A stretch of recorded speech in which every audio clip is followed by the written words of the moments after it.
ദൈവത്തിന് സ്തോത്രം. ഒരു സന്ധ്യായാമം കൂടി സ്വർഗത്തിലെ ദൈവം നമുക്കൊരുക്കി തന്ന ദൈവിക വൻകൃപകളെ ഓർത്ത് ഞാൻ ദൈവത്തെ സ്തുതിക്കുന്നു. ഇന്ന് വൈകിവേളയിലും നമുക്കൊരുമിച്ച് കൂടുവാൻ സ്വർഗത്തിലെ ദൈവം നമുക്ക് കാണുവാൻ, ഈ ലൈവ് വീഡിയോ കേൾക്കുവാനൊക്കെ നിങ്ങൾക്കും ജീവിതത്തിൽ ആയുസ്സും ആരോഗ്യമൊക്കെ നൽകി തന്ന ദൈവത്തിൻ്റെ കൃപകളെ ഓർത്ത് ഞാൻ ദൈവത്തെ സ്തുതിക്കുന്നു. കഴിഞ്ഞ ദിവസങ്ങളിൽ നിങ്ങൾ കേട്ട ദൈവിക വചനങ്ങൾ നിങ്ങളുടെ ജീവിതത്തിന് അനുഗ്രഹമായി തീർന്നു, വിടുതലായി തീർന്നു എന്ന് ഞങ്ങൾ വിശ്വസിക്കട്ടെ. ദുരുപദേശങ്ങൾക്കെതിരെ ഞങ്ങൾ സംസാരിക്കുമ്പോൾ പല രീതിയിലുള്ള റിപ്ലൈയും കമൻസുകളൊക്കെ ഞങ്ങൾ കാണുന്നുണ്ട്. എന്നാൽ ഇതൊന്നും ഞങ്ങൾക്ക് വിഷമമില്ല. ഞങ്ങൾ വളരെ സന്തോഷത്തോടെ അതൊക്കെ ഏറ്റെടുക്കുകയും അപ്പോൾ തന്നെ ദൈവവചനം എന്താണെന്ന് പറയുന്നത്, ദൈവവചനം എന്താണ് നമ്മളെക്കുറിച്ച് ആഗ്രഹിക്കുന്നത്, അല്ലെങ്കിൽ കർത്താവ് എന്താണ് നമ്മളെ പഠിപ്പിച്ചിരിക്കുന്നത് എന്ന് വ്യക്തമായി വേദപുസ്തകത്തിലൂടെ അത് നിങ്ങളോട് അറിയിക്കുവാൻ ഞങ്ങൾ പ്രതിജ്ഞാബദ്ധരാണ്. അത് ഞങ്ങൾ ചെയ്തുകൊണ്ടിരിക്കും, തുടർന്നുകൊണ്ടിരിക്കും. അത് നിങ്ങളുടെ ജീവിതത്തിന്, കേൾവിക്കാരുടെ ജീവിതത്തിന് അനുഗ്രഹമായി തീരും, വിടുതലായിത്തീരുമെന്ന് ഞങ്ങൾ വിശ്വസിക്കുന്നു. തുടർന്നുള്ള ദിവസങ്ങളിൽ നിങ്ങളിത് കേൾക്കുക, നിങ്ങളുടെ സംശയങ്ങൾ ഞങ്ങളെ അറിയിക്കുക, അതിനുള്ള മറുപടികൾ ഞങ്ങൾ നൽകിത്തരുന്നതാണ്. അപ്പോൾ തന്നെ നിങ്ങളുടെ കൂട്ടുകാർക്കും നിങ്ങളുടെ മറ്റു പ്രിയപ്പെട്ടവരെയൊക്കെ ഇതിലേക്ക് ഈ ലൈവ് വീഡിയോ കാണുവാൻ ക്ഷണിക്കുകയും അവരെ ഈ കാര്യങ്ങൾ അറിയിക്കുകയൊക്കെ ചെയ്യുക. നിങ്ങളുടെ ജീവിതത്തിന് ഒരു വിടുതലായിത്തീരുമെന്ന് ഞങ്ങൾക്ക് ഉറപ്പുണ്ട്. പ്രയാസങ്ങളുടെയും ബുദ്ധിമുട്ടുകളുടെയും പ്രശ്നങ്ങളുടെയും രോഗത്തിലൂടെയൊക്കെ കടന്നു പോകുന്നവർക്ക് ആശ്വാസകരമായി തീരട്ടെ ഈ ദൈവിക വചനങ്ങൾ എന്ന് ഞങ്ങൾ പ്രാർത്ഥിക്കുന്നു. തുടർന്ന് നിങ്ങളുടെ പ്രാർത്ഥനയും സഹകരണം ആവശ്യപ്പെട്ടുകൊണ്ട് ഇന്ന് രാത്രികാലവും ദൈവവചനം വ്യക്തമായി നമ്മളോട് പഠിപ്പിക്കുകയും പ്രഭാഷണം നടത്തുകയും ചെയ്തതിനുണ്ട് ശ്രേഷ്ഠദാസൻ പാസ്റ്റർ ആന്റണി ജോസഫ് നമ്മുടെ മധ്യേ കടന്നു വന്നിട്ടുണ്ട്. അദ്ദേഹം ഇന്ന് രാത്രികാലവും നമുക്ക് വേണ്ടി ക്ലാസ്സുകൾ എടുക്കുന്നതായിരിക്കും. കർത്താവിന് സ്തോത്രം. ഡോഗ്മയുടെ 32ാമത്തെ എപ്പിസോഡിലേക്ക് കടന്നു വരുവാൻ വലിയവനായ ദൈവം സഹായിച്ചതോർത്ത് ദൈവത്തെ സ്തുതിക്കുകയും ദൈവത്തെ മഹത്വപ്പെടുത്തുകയും ചെയ്യുന്നു. നമ്മൾ കഴിഞ്ഞ ദിവസങ്ങളിൽ ഫാദർ ദാനിയൽ പൂവനത്തിലിൻ്റെ കത്തോലിക്ക മതത്തിൻ്റെ വിശുദ്ധ പാരമ്പര്യം എന്നുള്ള ഭാഗത്തുള്ള ബന്ധത്തിൽ 12 നൂറ്റാണ്ടുകളിലായിട്ട് വിശുദ്ധ പാരമ്പര്യം എങ്ങനെയൊക്കെയാണ് വന്നത് എന്നുള്ളതിനെക്കുറിച്ച് നമ്മൾ ചിന്തിക്കുകയായിരുന്നു. 12ാം നൂറ്റാണ്ടിൽ ഒന്നുള്ള പറഞ്ഞു കഴിഞ്ഞാൽ AD 1215 7 കൂദാശകൾ ഇന്നസെൻ്റ് മൂന്നാമൻ മാർപ്പാപ്പ സ്ഥാപിച്ചിരുന്നു. ആ സ്ഥാപിക്കപ്പെട്ട കൂദാശകളിലേക്ക് നമ്മുടെ ശ്രദ്ധയെ തിരിക്കുകയാണ്. അതും ദൈവവചനവുമായിട്ട് എന്ത് ബന്ധമാണ് എന്നുള്ളതിനെക്കുറിച്ച് നമ്മൾ പഠിച്ചുകൊണ്ടിരിക്കുകയാണ്. അങ്ങനെ ആദ്യത്തെ മാമോദീസ അല്ലെങ്കിൽ ജ്ഞാനസ്നാനം എന്ന് പറയുന്ന കൂദാശ നമുക്ക് കഴിഞ്ഞ എപ്പിസോഡിൽ വിലയിരുത്തുവാനായിട്ടിടയായിത്തീർന്നു. ഇന്ന് നമ്മൾ രണ്ടാമത്തെ കൂദാശയായിരിക്കുന്ന സ്ഥൈര്യലേപനം അല്ലെങ്കിൽ മുമ്പിലത്തെ ഉപ്രിശുമ എന്ന ഭാഗത്തേക്കാണ് നമ്മുടെ ശ്രദ്ധ തിരിയുന്നത്. ഈ മൂന്നാമത്തതും നാലാമത്തതുമായിരിക്കുന്ന കുമ്പസാരവും കുർബാനയും കൂദാശ കഴിഞ്ഞിട്ടാണ് വാസ്തവത്തിൽ സ്ഥൈര്യലേപനം എന്ന് പറയുന്ന കൂദാശ ഒരു കത്തോലിക്കിന് ലഭിക്കുന്നത്. അത് കുമ്പസാരിച്ച് കുർബാന കൈക്കൊണ്ട് 1 വർഷം കഴിയുമ്പോൾ ഏത് അതിരൂപതയിലാണോ ഈ വ്യക്തിയായിരിക്കുന്നത് ആ അതിരൂപതയിലെ ബിഷപ്പ് പരിശുദ്ധാത്മാവിനെ ഒരു കുപ്പിക്കകത്താക്കി ഇടവകയിലേക്ക് കടന്നു വന്നിട്ട് സ്ഥൈര്യലേപനം സ്വീകരിക്കേണ്ടവരുടെ നെറ്റിയിൽ തൈലം പുരട്ടി കുരിശു വരച്ച് കർണക്കുറ്റിക്ക് ഒരു അടി കൊടുക്കും. ഇതാണ് കത്തോലിക്കയിലെ പരിശുദ്ധാത്മാവ് സ്നാനം അല്ലെങ്കിൽ സ്ഥൈര്യലേപനം എന്ന് പറയുന്നത്. ഈ ഉള്ളവനും അങ്ങനെ കത്തോലിക്കരുടെ സ്ഥൈര്യലേപനം ഏറ്റ ഒരു വ്യക്തിയാണ്. പിന്നെ അവർ പരിശുദ്ധാത്മാ റൂഹായെ പ്രാപിച്ചതായിട്ടാണ് കത്തോലിക്ക മതം വിശ്വസിക്കുന്നത്. ഈ കർമ്മത്തിന് വിശുദ്ധ വേദപുസ്തകവുമായി യാതൊരു ബന്ധവുമില്ല. ഇങ്ങനെയൊന്നുമല്ല ദൈവത്തിൻ്റെ പരിശുദ്ധാത്മാവിനാൽ സ്നാനപ്പെടുന്നത്. അത് വിശുദ്ധ വേദപുസ്തകത്തിൽ വളരെ വ്യക്തമായിട്ട് രേഖപ്പെടുത്തിയിരിക്കുന്നു. ഇത് ബാബിലോണിയൻ പാരമ്പര്യത്തിൽ നിന്നും ഇത് കത്തോലിക്ക മതത്തിലേക്ക് കടന്നു വന്ന ഒരു ദുരാചാരമാണ് എന്ന് നമുക്ക് കാണുവാനായിട്ട് കഴിയും. അതുകൊണ്ട് പെന്തക്കോസ്തുകാരെയും വിശുദ്ധ ബൈബിളിനെയും ഇവർക്ക് കണ്ണെടുത്താൽ കണ്ടുകൂടാ. കാരണം എന്ത് കാര്യം പറഞ്ഞാലും വേദപുസ്തകം അടിസ്ഥാനമാക്കിയാണ് ഞങ്ങൾ കാര്യങ്ങൾ പറയുന്നത്. കാരണം വേദപുസ്തകത്തിലുണ്ടല്ലോ, ബൈബിളിലുണ്ടല്ലോ. ബൈബിളിലില്ലാത്ത കാര്യത്തിന് എന്തിനാണ് പോകുന്നത്? ബൈബിളിൽ എങ്ങനെയാണ് ഈ പരിശുദ്ധാത്മാവിൻ്റെ അഭിഷേകം അല്ലെങ്കിൽ സ്നാനം ഏൽക്കേണ്ടതെന്ന് വിശുദ്ധ വേദപുസ്തകത്തിൽ വളരെ വ്യക്തമായി രേഖപ്പെടുത്തിയിരിക്കുന്നു. അതിലേക്കാണ് നമ്മൾ ഇന്ന് രാത്രിയിൽ നമ്മുടെ ശ്രദ്ധ തിരിക്കുവാനായിട്ട് താല്പര്യപ്പെടുന്നത്. പരിശുദ്ധാത്മാവിനെ എങ്ങനെയാണ് ഒരു വിശ്വാസി പ്രാപിക്കേണ്ടതെന്ന് ബൈബിളിൽ വളരെ വ്യക്തമായി രേഖപ്പെടുത്തിയിട്ടുണ്ട്. അല്ലാതെ ഇങ്ങനെ കുപ്പിക്കകത്ത് കൊണ്ടുവരികയും ബിഷപ്പ് വന്ന് നെറ്റിയിൽ കുരിശു വരച്ച് കർണക്കുറ്റിക്കിട്ട് ഒരടിയും അടിക്കുന്നതല്ല പരിശുദ്ധാത്മാവിനെ പ്രാപിക്കേണ്ടത്. അങ്ങനെ ഒരു സംഭവമേ ഇല്ല. നിങ്ങൾ ശ്രദ്ധിക്കുക, വിശുദ്ധ വേദപുസ്തകത്തിൽ മാനസാന്തരത്തിനും ജ്ഞാനസ്നാനത്തിനും ശേഷമുള്ള അടിസ്ഥാന വേദ ഉപദേശങ്ങളുടെ കാതലായ ഒരു വിഷയമാണ് പരിശുദ്ധാത്മാവെന്ന ദാനം. ഈ വാഗ്ദത്തം സകല തലമുറകൾക്കും വേണ്ടിയുള്ളതാണെന്ന് തിരുവെഴുത്തിൽ രേഖപ്പെടുത്തിയിട്ടുണ്ട്. നമുക്ക് വായിക്കാം. അപ്പസ്തോല പ്രവൃത്തികളുടെ പുസ്തകം അതിൻ്റെ 2-ാം അധ്യായം 38-39 വാക്യത്തിൻ്റെ അകത്ത് വിശുദ്ധ പത്രോസ് പറയുന്നത് ഇപ്രകാരമാണ്. പത്രോസ് അവരോട്, നിങ്ങൾ മാനസാന്തരപ്പെട്ട് നിങ്ങളുടെ പാപങ്ങളുടെ മോചനത്തിനായി ഓരോരുത്തൻ യേശുക്രിസ്തുവിന്റെ നാമത്തിൽ സ്നാനമേൽപ്പീൻ. എന്നാൽ പരിശുദ്ധാത്മാവെന്ന ദാനം അത് ലഭിക്കും. കണ്ടോ? അപ്പോൾ പരിശുദ്ധാത്മാവിന് ലഭിക്കുന്നത് ഇപ്രകാരം. ഇനി അടുത്ത വാക്യം കൂടെ വായിക്കുമ്പോൾ അവിടെ വായിക്കുന്നു, വാഗ്ദത്തം നിങ്ങൾക്കും നിങ്ങളുടെ മക്കൾക്കും നമ്മുടെ ദൈവമായ കർത്താവ് വിളിച്ചു വരുത്തുന്ന ദൂരസ്ഥന്മാരായ ഏവർക്കും ഉള്ളതല്ലോ. എല്ലാ കാലഘട്ടത്തിലുമുള്ളവർക്ക് വേണ്ടിയിട്ടുള്ളതാണ് ഈ പരിശുദ്ധാത്മാവ്.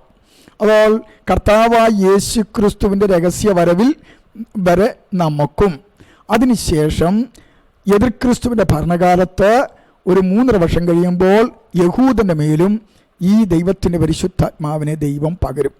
അതാണ് വിശുദ്ധ വേദപുസ്തകത്തിൽ നമ്മൾ വായിക്കുമ്പോൾ നമുക്ക് മനസ്സിലാക്കുവാൻ കഴിയുന്നത്. പഴയ നിയമത്തിൽ ദൈവത്തിൻ്റെ ആത്മാവായ പരിശുദ്ധാത്മാവിനെ കുറിച്ച് ധാരാളം പറഞ്ഞിട്ടുണ്ടെങ്കിലും ആത്മസ്നാനത്തെക്കുറിച്ച് വിശദീകരിച്ചിട്ടില്ല.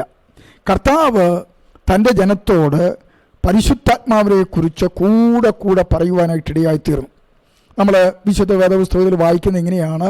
യോഹന്നാൻ്റെ സുവിശേഷം അതിൻ്റെ 14-ാമത്തെ അധ്യായത്തിലേക്ക് വരുമ്പോൾ 16-17 വാക്യത്തിൻ്റെ അകത്ത് കർത്താവ് ആധികാരികമായിട്ട് പരിശുദ്ധാത്മാവിനെ കുറിച്ച് പറയുകയാണ്. വായിച്ചാട്ട്. എന്നാൽ ഞാൻ പിതാവിനോട് ചോദിക്കും, അവൻ സത്യത്തിന്റെ ആത്മാവെന്ന മറ്റൊരു കാര്യസ്ഥനെ എന്നേക്കും നിങ്ങളോടുകൂടെ ഇരിക്കേണ്ടതിന് നിങ്ങൾക്ക് തരും. ലോകം അവനെ കാണുകയോ. ഉണ്ടോ? പരിശുദ്ധാത്മാവിനെ ഒരു വ്യക്തിത്വമായിട്ട് അവിടെ ചിത്രീകരിച്ചിരിക്കുന്നത്. ലോകം അവനെ കാണുകയോ അറിയുകയോ ചെയ്യായികയാൽ അതിന് അവനെ ലഭിപ്പാൻ കഴിയുകയില്ല. കണ്ടോ? അപ്പോൾ അവിടെ പരിശുദ്ധാത്മാവിന്റെ ലഭ്യതയെക്കുറിച്ച് യേശു കർത്താവ് പറയുകയാണ്. മാത്രമല്ല യോഹന്നാന്റെ സുവിശേഷം 15-ാം അധ്യായം 26-ാമത്തെ വാക്യത്തിന്റെ അകത്ത് ഇപ്രകാരമാണ് വായിക്കുന്നത്. ഞാൻ പിതാവിന്റെ അടുക്കൽ നിന്ന് നിങ്ങൾക്ക് അയപ്പാനുള്ള കാര്യസ്ഥനായി പിതാവിന്റെ അടുക്കൽ നിന്ന് പുറപ്പെടുന്ന സത്യാത്മാവ് വരുമ്പോൾ അവൻ എന്നെ കുറിച്ച് സാക്ഷ്യം പറയും. കണ്ടോ? യേശുക്രിസ്തുവിനെ കുറിച്ച് സാക്ഷ്യം പറയുവാൻ വേണ്ടിയിട്ടാണ് പരിശുദ്ധാത്മാവ് വരുന്നത് എന്ന് അവിടെ നമുക്ക് കാണുവാനായിട്ട് കഴിയും. മാത്രമല്ല 16-ാം അധ്യായത്തിലേക്ക് വരുമ്പോൾ യോഹന്നാന്റെ സുവിശേഷം 16-ാം അധ്യായം അതിൻ്റെ 7 മുതൽ 15 വരെയുള്ള വാക്യത്തിൻ്റെ അകത്ത് ഈ പരിശുദ്ധാത്മാവിന്റെ പ്രാധാന്യത എത്രയോ ശ്രേഷ്ഠകരമാണെന്ന് നമുക്ക് കാണുവാൻ കഴിയും. വായിച്ചാട്ടെ. എന്നാൽ ഞാൻ നിങ്ങളോട് സത്യം പറയുന്നു, ഞാൻ പോകുന്നത് നിങ്ങൾക്ക് പ്രയോജനം. ഞാൻ പോകാഞ്ഞാൽ കാര്യസ്ഥൻ നിങ്ങളുടെ അടുക്കൽ വരികയില്ല. ഞാൻ പോയാൽ അവനെ നിങ്ങളുടെ അടുക്കൽ അയക്കും. അവൻ വന്ന് പാപത്തെക്കുറിച്ചും നീതിയെക്കുറിച്ചും പരിശുദ്ധാത്മാവ് വന്ന് പാപത്തെക്കുറിച്ചും നീതിയെക്കുറിച്ചും ന്യായവിധിയെക്കുറിച്ചും ലോകത്തിന് ബോധം വരുത്തും. അടുത്തത്, അവർ എന്നിൽ വിശ്വസിക്കായിക കൊണ്ട് പാപത്തെക്കുറിച്ചും ഞാൻ പിതാവിന്റെ അടുക്കൽ പോകുകയും നിങ്ങൾ ഇനി എന്നെ കാണാതിരിക്കുകയും ചെയ്യുന്നത് കൊണ്ട് നീതിയെക്കുറിച്ചും ഈ ലോകത്തിന്റെ പ്രഭു വിധിക്കപ്പെട്ടിരിക്കൊണ്ട് ന്യായവിധിയെക്കുറിച്ചും തന്നെ. ഇനിയും വളരെ നിങ്ങളോട് പറവാനുണ്ട്, എന്നാൽ നിങ്ങൾക്ക് ഇപ്പോൾ വഹിപ്പാൻ കഴിവില്ല. സത്യത്തിന്റെ ആത്മാവ് വരുമ്പോഴോ അവൻ നിങ്ങളെ സകല സത്യത്തിലും വഴി നടത്തും. അവൻ സ്വയമായി സംസാരിക്കാതെ താൻ കേൾക്കുന്നത് സംസാരിക്കുകയും വരുവാനുള്ളത് നിങ്ങൾക്ക് അറിയിച്ചു തരികയും ചെയ്യും. അടുത്തത്, അവൻ എനിക്കുള്ളതിൽ നിന്ന് എടുത്ത് നിങ്ങൾക്ക് അറിയിച്ചു തരുന്നത് കൊണ്ട് എന്നെ മഹത്വപ്പെടുത്തും. പിതാവിനുള്ളതൊക്കെയും എനിക്കുള്ളത്, അതുകൊണ്ടത്രേ അവൻ എനിക്കുള്ളതിൽ നിന്നെടുത്ത് നിങ്ങൾക്ക് അറിയിച്ചു തരുമെന്ന് ഞാൻ പറഞ്ഞത്. കുറഞ്ഞോന്ന് കഴിഞ്ഞിട്ട് മതി. അപ്പൊ ഇവിടെ നമുക്ക് കാണുവാൻ കഴിയുന്നത് സകല സത്യത്തിലും ഒരു ദൈവ പൈതലിനെ വഴി നടത്തുന്ന പരിശുദ്ധാത്മാവിനെയാണ് നമ്മുടെ മേൽ ദൈവം അയക്കുന്നത്. അതൊരു കുപ്പിക്കകത്ത് കൊണ്ടുവന്ന് ഇങ്ങനെ തൊട്ടുപുരട്ടുന്ന ഒരു പരിപാടിയല്ല, മറിച്ച് അത്ര പ്രാധാന്യം. കാരണം പരിശുദ്ധാത്മാവ് ദൈവമാണ്, പരിശുദ്ധാത്മാവ് വ്യക്തിയാണ്. ഈ വ്യക്തി നമ്മളിലേക്ക് വരികയാണ്. അത് തൊട്ടുപുരട്ടിയാൽ വരുന്നതല്ല, അത് നമ്മൾ പ്രാപിച്ചെടുക്കണം. ആ ഭാഗത്തേക്ക് നമ്മൾ വരുന്നതിന് മുമ്പ് ഇത് ഭൂലോകത്തിലൊക്കെയും പോയി സകല സൃഷ്ടികളോടും ദൈവത്തിന് മാറ്റമില്ലാത്ത സുവിശേഷം പ്രസംഗിക്കണമെങ്കിൽ കർത്താവ് പറഞ്ഞു, നിങ്ങൾക്ക് ശക്തി ലഭിച്ചിട്ടേ അല്ലെങ്കിൽ പരിശുദ്ധാത്മാവിനെ ലഭിച്ചിട്ടേ പോകാവുള്ളൂ എന്നാണ് പറഞ്ഞത്. അതിന് യേശു കർത്താവ് ചെയ്ത കാര്യം എന്നറിയാമോ? യോഹന്നാൻ്റെ സുവിശേഷം 20-ാം അധ്യായം 21-22 വാക്യത്തിലേക്ക് നമ്മൾ വരുമ്പോൾ അവിടെ ഉയർത്തെഴുന്നേറ്റ യേശു ക്രിസ്തു കതക അടച്ചിരിക്കെ തൻ്റെ ശിഷ്യന്മാരുടെ അടുക്കലേക്ക് ചെന്നു.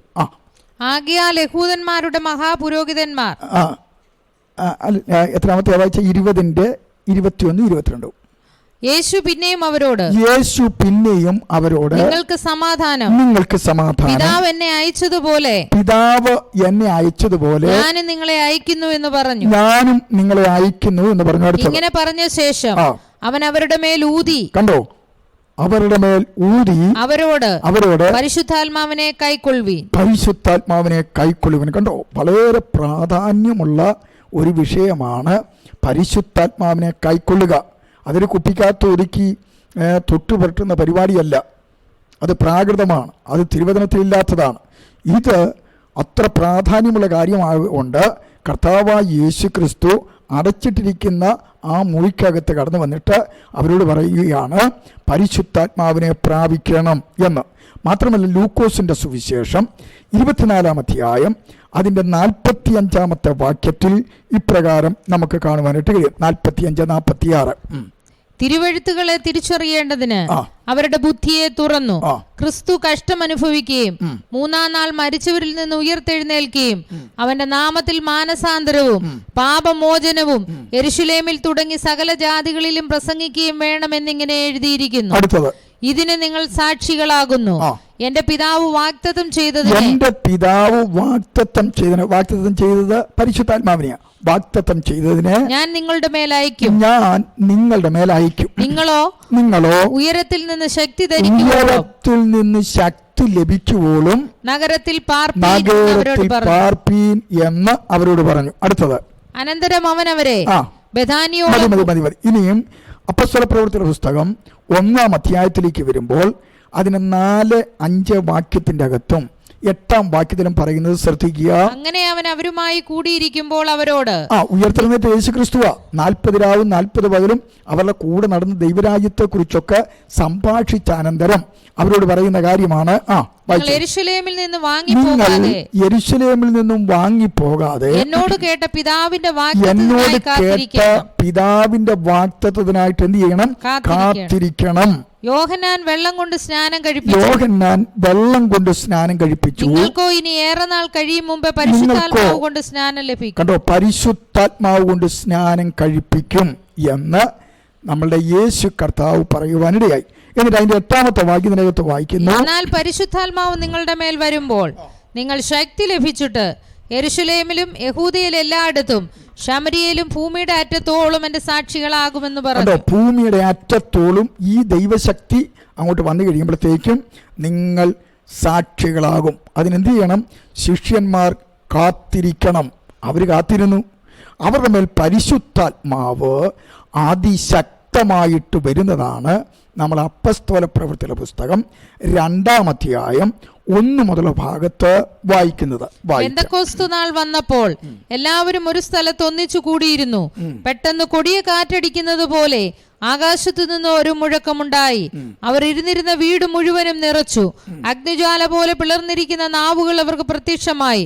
അവരിൽ ഓരോരുത്തന്റെ മേൽ പതിഞ്ഞു. എല്ലാവരും പരിശുദ്ധാത്മാവ് നിറഞ്ഞവരായി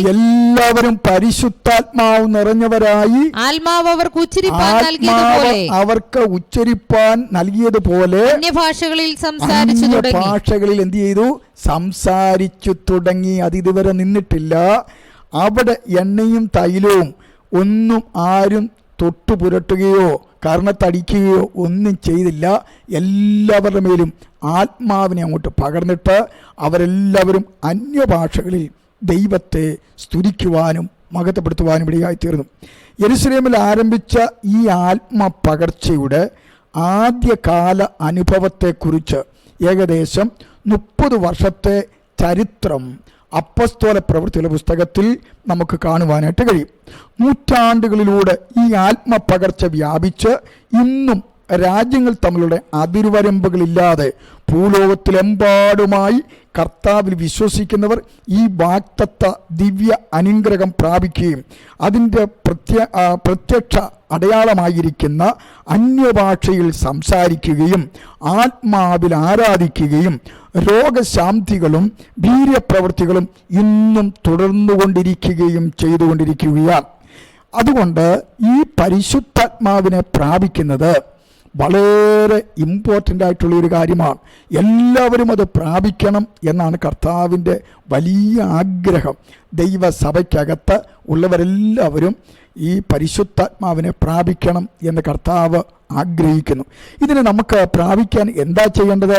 ഇങ്ങനെ മാമോദിസ സ്വീകരിച്ച് കുമ്പസാരിച്ച് കുർബാന കൈക്കൊണ്ട് ആ നല്ല ഉടുപ്പും നല്ല നിക്കറും അതുപോലെ തന്നെ ടൈയും കെട്ടി ഈ ബിഷപ്പിൻ്റെ മുമ്പിൽ പോയിരുന്ന് അദ്ദേഹം തൈല കുപ്പിക്കകത്ത് ആ തൈലം തള്ളവിരലിൽ അങ്ങോട്ട് പുരട്ടിയിട്ട് നമ്മുടെ നെറ്റിയിൽ കുരിശു വരച്ച് കർണക്കുറ്റിക്കിട്ട് അടിക്കാനാണോ ഈ പരിശുദ്ധാത്മാവിനെ പ്രാപിക്കുവാൻ ബൈബിൾ പറഞ്ഞിരിക്കുന്നത്? അങ്ങനെയല്ല. ബൈബിളിൽ എങ്ങനെയാണ് പരിശുദ്ധാത്മാവിനെ പ്രാപിക്കേണ്ടത്, ഒരു വ്യക്തി പ്രാപിക്കേണ്ടത്, അതിനെക്കുറിച്ച് ഒത്തിരി പടികളുണ്ട്. ചില കാര്യങ്ങൾ ഇന്ന് രാത്രിയിൽ ഓർപ്പിക്കുവാൻ കർത്താവിൽ ഞങ്ങൾ ശരണപ്പെടുകയാണ്. എങ്ങനെയാണ് പരിശുദ്ധാത്മാവിനെ അല്ലെങ്കിൽ പരിശുദ്ധാത്മാവ് സ്നാനം പ്രാപിക്കേണ്ടത്? ഒന്നാമത് ശിഷ്യന്മാരുടെ കർത്താവ് പറഞ്ഞത് ഈ വാഗ്ദത്തത്തിനായിട്ട് എന്ത് ചെയ്യണം? പ്രാർത്ഥിക്കണം. ഒന്നാമത്തെ കാര്യം പ്രാർത്ഥിക്കണം.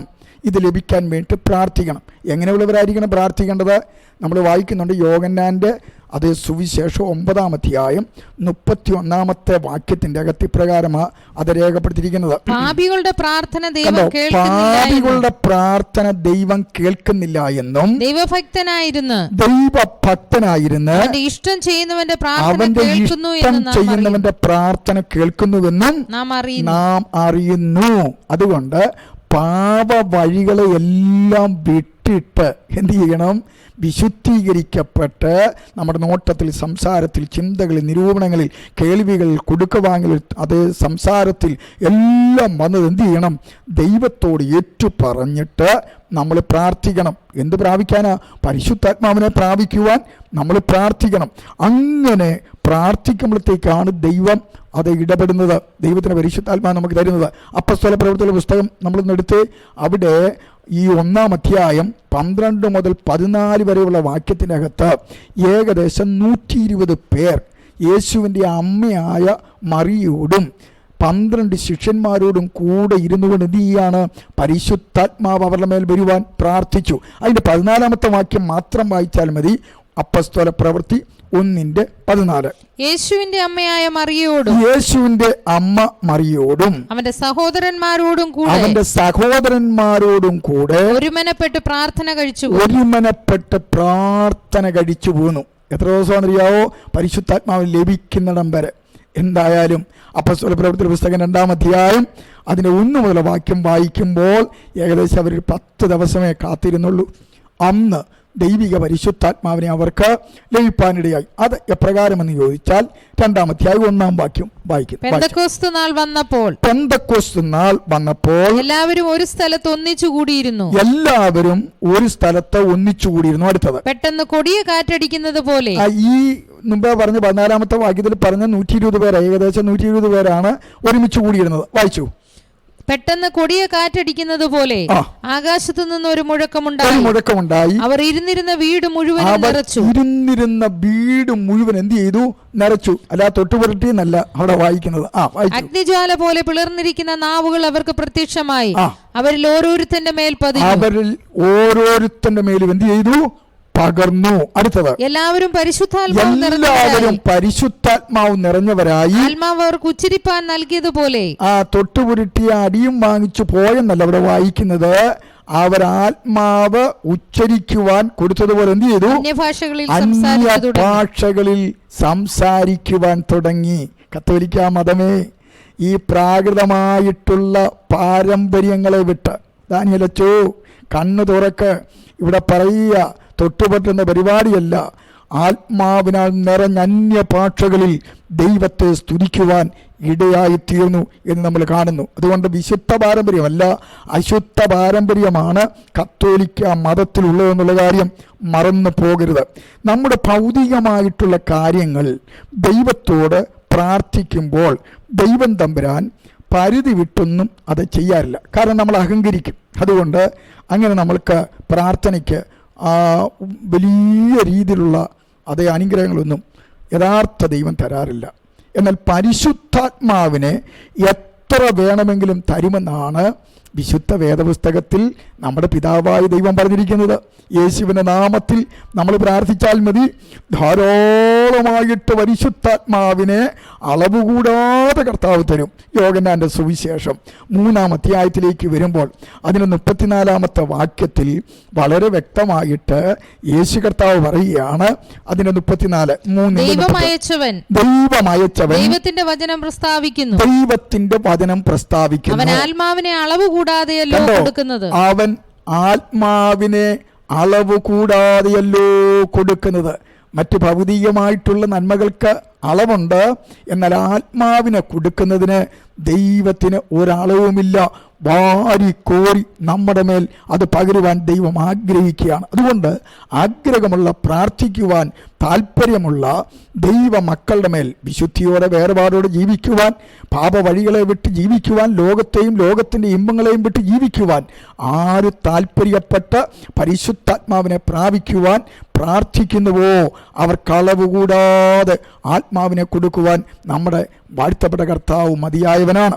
ഇനിയും നമ്മൾ വായിക്കുന്നുണ്ട് ലൂക്കോസിൻ്റെ സുവിശേഷത്തിൽ 11-ാം അധ്യായത്തിലേക്ക് വരുമ്പോൾ പ്രാർത്ഥനയെക്കുറിച്ച് കർത്താവ് പഠിപ്പിക്കുന്നു. ആ പ്രാർത്ഥനയെക്കുറിച്ച് പഠിപ്പിക്കുമ്പോൾ അതിൻ്റെ 9 മുതലുള്ള വാക്യങ്ങൾ, 11-ന്റെ 9 മുതലുള്ള വാക്യത്തിൻ്റെ അകത്ത് വായിക്കുന്നത് ഇങ്ങനെയാണ്: യാചിപ്പീൻ എന്നാൽ നിങ്ങൾക്ക് കിട്ടും. പരിശുദ്ധാത്മാവിന് വേണ്ടി ദാഹിക്കണം. ദാഹിക്കുമ്പോഴത്തേക്ക് ഒരു കാര്യം കൂടെ, ഈ പരിശുദ്ധാത്മാവിലുള്ള ആരാധനയുള്ള, പരിശുദ്ധാത്മാവിലൊരു കുതിപ്പുള്ള, പരിശുദ്ധാത്മാവിന് വിശ്വാസമുള്ള ആ കൂട്ടായ്മയിൽ ആയിരിക്കണം നിങ്ങൾ ചെല്ലേണ്ടത്. ആ കൂട്ടായ്മയിൽ ആയിരിക്കണം നിങ്ങൾ പ്രാർത്ഥിക്കേണ്ടത്. അവിടെ വായിക്കുന്നത് യാചിപ്പീൻ എന്നാൽ നിങ്ങൾക്ക് കിട്ടും, അന്വേഷിക്കണം.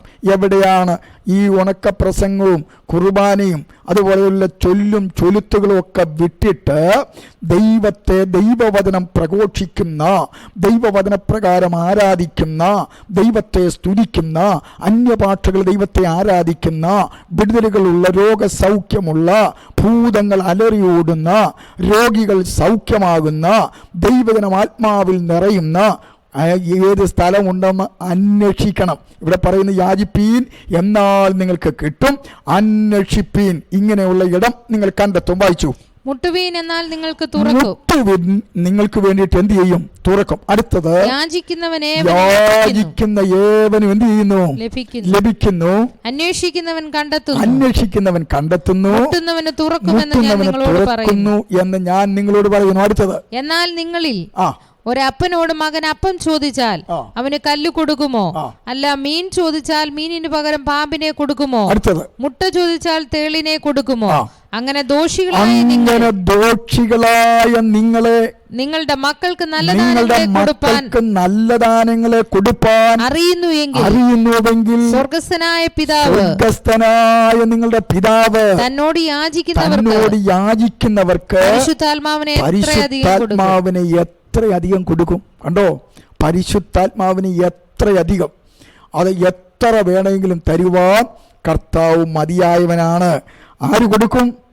അച്ഛനാണോ കൊടുക്കുന്നത്? ബിഷപ്പാണോ കൊടുക്കുന്നത്? പാസ്റ്ററാണോ കൊടുക്കുന്നത്? അല്ലവേ അല്ല, സാക്ഷാൽ യേശു കർത്താവ് അത് കൊടുക്കും. യോഹന്നാൻ സ്നാപകൻ പറഞ്ഞിരിക്കുന്ന പ്രസ്താവന നിങ്ങൾ ശ്രദ്ധിക്കണം. മത്തായിയുടെ സുവിശേഷം 3-ാം അധ്യായം 11-ാമത്തെ വാക്യത്തിലേക്ക് വരുമ്പോൾ യോഹന്നാൻ സ്നാപകൻ പറയുകയാണ്, ഈ സ്നാനം, ഈ പരിശുദ്ധാത്മാവ് സ്നാനത്തിലേക്ക് നടത്തുന്നത് യേശു കർത്താവാണ് എന്ന് രേഖപ്പെടുത്തിയിട്ടുണ്ട്. ഒന്ന് വായിക്കാമോ? ഞാൻ നിങ്ങളെ മാനസാന്തരത്തിനായി വെള്ളത്തിൽ സ്നാനമേൽപ്പിക്കുന്നതേ ഉള്ളൂ. അടുത്തത്, എന്റെ പിന്നാലെ വരുന്നവനോ എന്നേക്കാൾ ബലവാനാകുന്നു. യേശുക്രിസ്തുവിനെ കുറിച്ച് പറയുക. അടുത്തത്, അവന്റെ ചെരുപ്പ് ചുമപ്പാൻ ഞാൻ മതിയായവനല്ല. അവൻ നിങ്ങളെ പരിശുദ്ധാത്മാവിനാലും സ്നാനമേൽപ്പിക്കും. അടുത്തത്, വീശുമുറം അവന്റെ കയ്യിലുണ്ട്. മതി. അപ്പോൾ ഈ പരിശുദ്ധാത്മാവ് സ്നാനം തരുന്നത് ബിഷപ്പോ പാസ്റ്ററോ അച്ഛനോ മറ്റു വ്യക്തികളോ അല്ല. പിന്നെ ആരാണ്? സാക്ഷാൽ ദൈവത്തിൻ്റെ പുത്രനായിരിക്കുന്ന യേശു കർത്താവാണ് എന്ന് നമുക്ക് കാണുവാനായിട്ട് കഴിയും.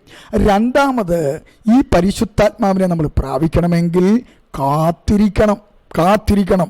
നമ്മൾ വായിക്കുന്നുണ്ട് ലൂക്കോസിന്റെ സുവിശേഷം 24-ാം അധ്യായം 49-ാമത്തെ വാക്യത്തിലേക്ക് വരുമ്പോൾ, ഉയരത്തിൽ നിന്നും ശക്തി ധരിക്കുവോളും കാത്തിരിക്കണം എന്ന് രേഖപ്പെടുത്തിയിട്ടുണ്ട്. ഒന്ന് വായിക്കാമോ? എന്റെ പിതാവ് വാഗ്ദത്തം ചെയ്തതിന് ഞാൻ നിങ്ങളുടെ മേലയക്കും. നിങ്ങളോ ഉയരത്തിൽ നിന്ന് ശക്തി ലഭിക്കുക. അതിരൂപതയിൽ നിന്നും ശക്തി ലഭിക്കുകയല്ല, ഇടവകയിൽ നിന്നും ശക്തി ലഭിക്കുകയല്ല, ഉയരത്തിൽ നിന്നും ശക്തി ലഭിക്കുക. കുപ്പിക്കകത്തു നിന്നും തൈലത്തിൽ നിന്നുള്ള ശക്തിയല്ല, സാക്ഷാൽ ആളത്തപരമായ പരിശുദ്ധാത്മാവ് ഉയരത്തിൽ നിന്ന് നിങ്ങൾക്ക് ശക്തി തരും. അവിടെ വായിക്കുന്നു, ഉയരത്തിൽ നിന്ന് ശക്തി ധരിക്കുമ്പോഴും നഗരത്തിൽ പാർക്കുവീൻ എന്ന് പറഞ്ഞു. നമ്മൾ ഈ യെശയ്യാ പ്രവാചകന്റെ പുസ്തകമേ 40-ാം അധ്യായത്തിലേക്ക് വരുമ്പോൾ അവിടെ അതിന് 31-ാമത്തെ വാക്യത്തിൻ്റെ അകത്ത് ഈ യെശയ്യാ പ്രവാചകൻ വിളിച്ചു പറയുക. അവിടെ വായിക്കുന്നത് ഇങ്ങനെയാണ്, 31-ാമത്തെ, യൗവനക്കാരും ഇടറി വീഴും, യഹോവയെ കാത്തിരിക്കുന്നവർ. കണ്ടോ, അപ്പോൾ യഹോവയെ ആര് കാത്തിരിക്കുന്നുവോ അവർ ശക്തിയെ പുതുക്കും. എന്താ അതിന്റെ അനുഭവം? അടുത്തത്, അവർ കഴുകന്മാരെ പോലെ ചിറകടിച്ച് എന്ത് ചെയ്യും? കയറും. അടുത്തത്, അവർ തളർന്നു പോകാതെ ഓടുകയും ക്ഷീണിച്ചു പോകാതെ നടക്കുകയും ചെയ്യും. അപ്പോൾ ആത്മശക്തി നമ്മളിലേക്ക് വന്നു കഴിഞ്ഞാൽ, അതിൻ്റെ തൊട്ട് മുമ്പ് 29 മുതൽ വാക്യങ്ങൾ വായിച്ചു കഴിഞ്ഞാൽ വളരെ രസകരമാണ്.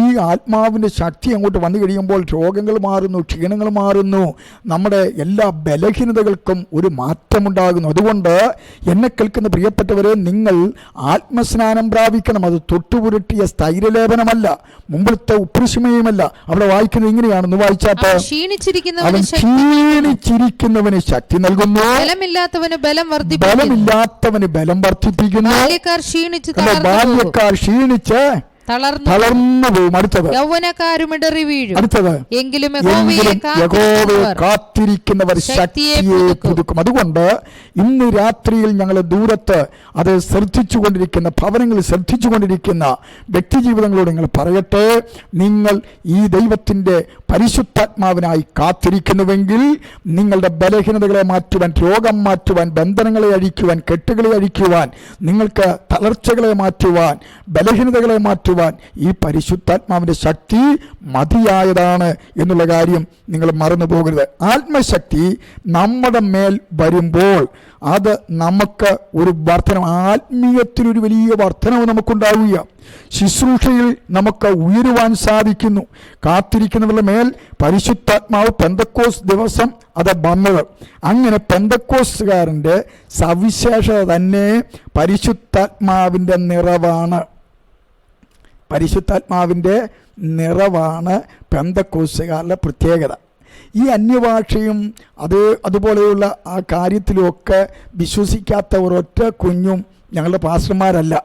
അച്ഛൻ മനസ്സിലാക്കണം, അന്യഭാഷയിൽ ദൈവത്തെ സ്തുതിക്കുന്ന അതേ ആളുകളാണ് ഇടയന്മാർ അല്ലെങ്കിൽ പാസ്റ്റർമാർ എന്ന് കാണുവാൻ കഴിയും. അപ്പോസ്തലപ്രവൃത്തിയുടെ പുസ്തകം 2-ാം അധ്യായം അതിന് 1 മുതൽ 4 വരെയുള്ള അനുഭവം പ്രാപിച്ചവരാണ് ശുശ്രൂഷകന്മാർ. ആ ശുശ്രൂഷകന്മാരെ അത് നിങ്ങൾ പള്ളു പറയാൻ പോകരുത്. പെന്തക്കോസ്തുകാരെ നിങ്ങൾ പള്ളു പറയാൻ പോകരുത്. വിശുദ്ധ വേദപുസ്തകത്തിലെ ഉപദേശങ്ങൾ മുഴുവൻ പാലിക്കുന്ന കൂട്ടത്തിൽപ്പെട്ടവരാണ് പെന്തക്കോസ്തുകാർ. ഞങ്ങൾക്ക് പാരമ്പര്യം ആവശ്യമില്ല.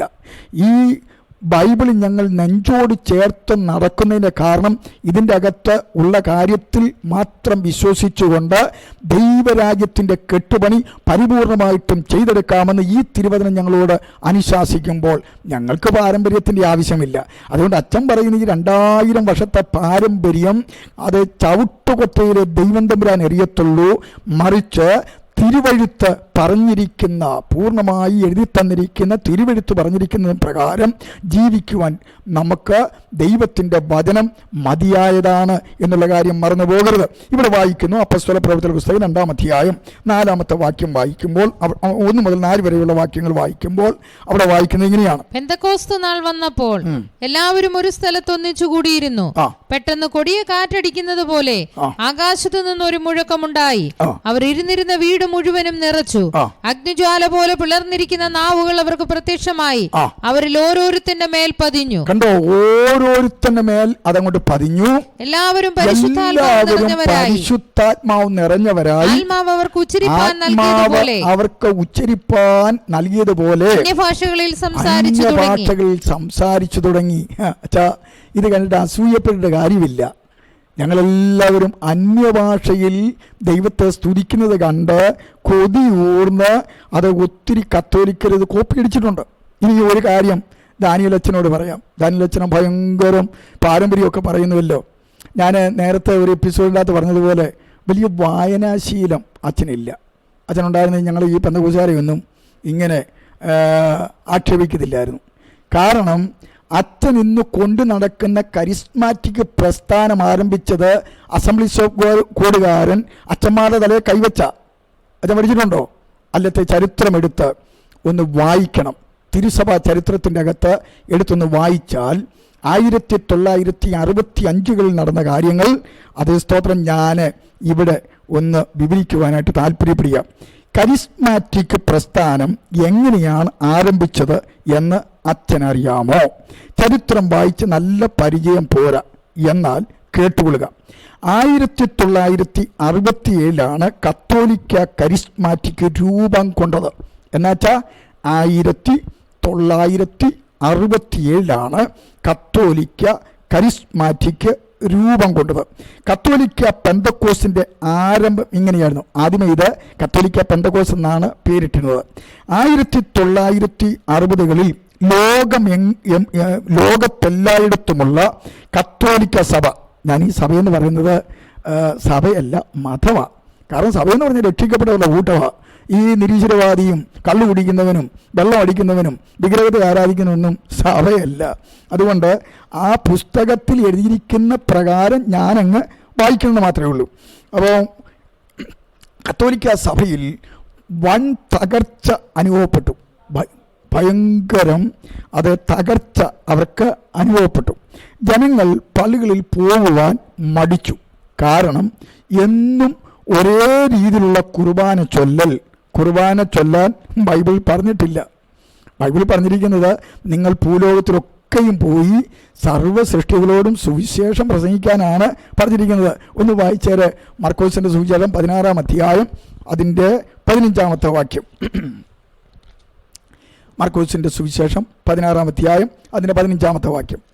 പിന്നെ അവൻ അവരോട് നിങ്ങൾ ഭൂലോകത്തിലൊക്കെയും പോയി സകല സൃഷ്ടിയോട് സുവിശേഷം സകല സൃഷ്ടികളോട് എന്ത് ചെയ്യണം? സുവിശേഷം പ്രസംഗിപ്പിൻ. അല്ലാതെ എല്ലാ സ്ഥലത്തും ചെന്ന് കുർബാന ചെല്ലാൻ വിശുദ്ധ വേദപുസ്തകത്തിൽ പറഞ്ഞിട്ടില്ല. കുർബാന കണ്ടതുകൊണ്ട് പ്രത്യേകിച്ച് ഒന്നും നടക്കുന്നില്ല. ഒരു പാപബോധമോ ആത്മീയ വർധനവോ ജനത്തിന് ലഭിക്കുന്നില്ല. അങ്ങനെ ഇരിക്കെയാണ് 1900 ഡിസംബർ 31 രാത്രി 7 മണിക്ക് അഗ്നീസ് എൻ ഓസ്മാൻ എന്ന പെൺകുട്ടിയുടെ മേൽ അന്യഭാഷ അടയാളത്തോടുകൂടെ ദൈവിക പരിശുദ്ധാത്മാവ് ഇറങ്ങി വന്നു. ഈ അനുഭവം 19 നൂറ്റാണ്ടുകളിലും ഉണ്ടായിരുന്നു അവിടെ ഇവിടങ്ങളായിട്ട്. പക്ഷേ ഒരു ബൈബിൾ കോളേജിൽ ഇത് പ്രത്യക്ഷമായിട്ട് കടന്നു വന്നു കഴിഞ്ഞപ്പോഴത്തേക്കും അറിയപ്പെടുന്ന ഒരു ബൈബിൾ കോളേജ് ആയിരുന്നതുകൊണ്ടും ഇത് വളരെ പ്രചാരം ലഭിക്കുവാനായിട്ട് ഇടയായിത്തീരും. ഈ പെൺകുട്ടിയുടെ മേൽ പരിശുദ്ധാത്മാവ് കടന്നു വന്നു. തുടർന്ന് പെന്തക്കോസ് അനുഭവമുള്ളവർ ധാരാളമായി അതേ ലോകത്തിൻ്റെ വിവിധ ഭാഗങ്ങളുണ്ടായി. നമുക്കെല്ലാവർക്കും അറിയാം, വെയിൽസിലെ ഉണർവ് എന്നൊക്കെ പറയുന്ന ഭയങ്കര ഉണർവുകൾ പൊട്ടിപ്പുറപ്പെട്ടു. അവിടെയെല്ലാം ആദ്യ നൂറ്റാണ്ടിലുണ്ടായിരുന്നത് പോലെ ദൈവത്തിൻ്റെ പരിശുദ്ധാത്മാവിൻ്റെ വലിയ പ്രവർത്തനങ്ങൾ ഉണ്ടാകുകയും ജനങ്ങൾ പാപബോധം ഉള്ളവരായി മദ്യപാനം, വെറിക്കൂത്ത്, വ്യഭിചാരം, എല്ലാവിധമായിട്ടുള്ള പാപപ്രവൃത്തികളിൽ നിന്നും കണ്ണുനീരോടെ ഏങ്ങലടിച്ച് തേങ്ങലോടുകൂടെ അവർ പാപങ്ങൾ ഏറ്റുപറഞ്ഞ് മാനസാന്തരപ്പെട്ടു.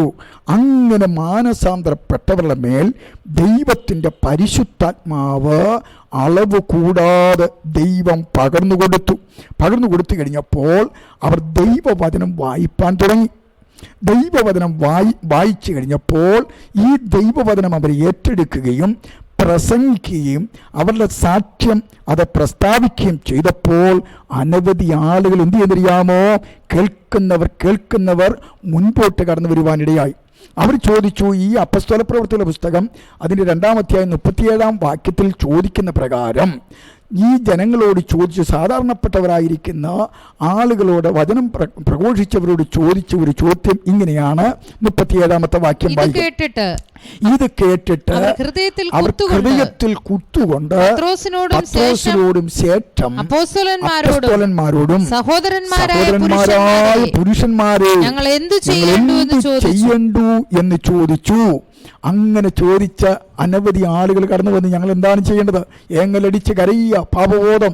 അവർ ചോദിച്ചു, ഇനിയും പാപം ചെയ്യുമോ? ഒരിക്കലുമില്ല എന്ന് പറഞ്ഞപ്പോൾ അവർ സത്യവാചകങ്ങൾ, വിശുദ്ധ വേദപുസ്തകത്തിലെ സത്യവാചകം ചൊല്ലിക്കൊടുത്തു. അതിങ്ങനെയാണ്. റോമർക്കെഴുതിയ ലേഖനം 10-ാം അധ്യായം അതിൻ്റെ 9-ാമത്തെ തിരുവെഴുത്ത് അവർക്ക് പറഞ്ഞങ്ങോട്ട് കൊടുത്തു. അത് ഇപ്രകാരമാണ് രേഖപ്പെടുത്തിയിരിക്കുന്നത്. 10-ാം അധ്യായം 9-ാമത്തെ വാക്യം. യേശുവിനെ കർത്താവെന്ന് വായികൊണ്ട് ഏറ്റുപറയുകയും ദൈവം അവനെ മരിച്ചവരുടെ ഇടയിൽ നിന്ന് ഉയർത്തെഴുന്നേൽപ്പിച്ചു എന്ന് ഹൃദയം കൊണ്ട് വിശ്വസിക്കുകയും ചെയ്താൽ നീ രക്ഷിക്കപ്പെടും എന്ന് പറഞ്ഞ് എന്ത് ചെയ്യുന്നറിയാവോ? അവരെ കൊണ്ട് ഏറ്റുപറയിപ്പിച്ചു. പാപങ്ങൾ ഉപേക്ഷിച്ചു. അല്ലാതെ കുമ്പസാരക്കൂടിൻ്റെ അകത്ത് പോയി അത് ഓരോ ആഴ്ചയിലും പറയുന്നത് പിന്നെയും ആവർത്തിക്കുകയല്ല. ഏറ്റുപറയുന്നുണ്ട്, പക്ഷെ ഉപേക്ഷിച്ചില്ലായിരുന്നു. പക്ഷെ ഇവിടെ അവർ ചെയ്ത പരിപാടി പാപങ്ങൾ ഏറ്റുപറയുക മാത്രമല്ല, എന്നേക്കുമായിട്ട് അതങ്ങ് ഉപേക്ഷിച്ചു.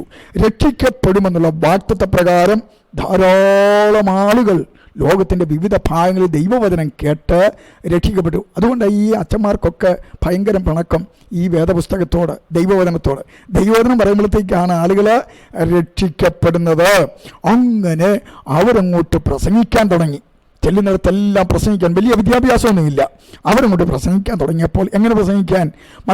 മർക്കോസിന്റെ സുവിശേഷം 16-ാം അധ്യായം അതിന്റെ 15 മുതൽ വാക്യപ്രകാരം അവരങ്ങോട്ട് പ്രസംഗിക്കാൻ തുടങ്ങി. അവിടെ വായിക്കുന്ന ഇങ്ങനെയാണ്. പിന്നെ അവൻ അവരോട് നിങ്ങൾ ഭൂലോകത്തിലൊക്കെ, കേട്ടോ, ഇതെല്ലാം അക്ഷരികമായിട്ട് അവരങ്ങ് ഏറ്റെടുത്തു. നിങ്ങൾ ഭൂലോകത്തിലൊക്കെയും പോയി സകല സൃഷ്ടികളോടും സുവിശേഷം പ്രസംഗിപ്പീൻ. വിശ്വസിക്കുകയും സ്നാനമേൽക്കുകയും ചെയ്യുന്നവൻ രക്ഷിക്കപ്പെടും. അടുത്തത് വിശ്വസിക്കാത്തവൻ ശിക്ഷാവിധിയിൽ അകപ്പെടും. അടുത്തത് വിശ്വസിക്കുന്നവരാൽ ഈ അടയാളങ്ങൾ നടക്കും. വിശ്വസിക്കുന്നവരാൽ ഈ അടയാളങ്ങൾ നടക്കും.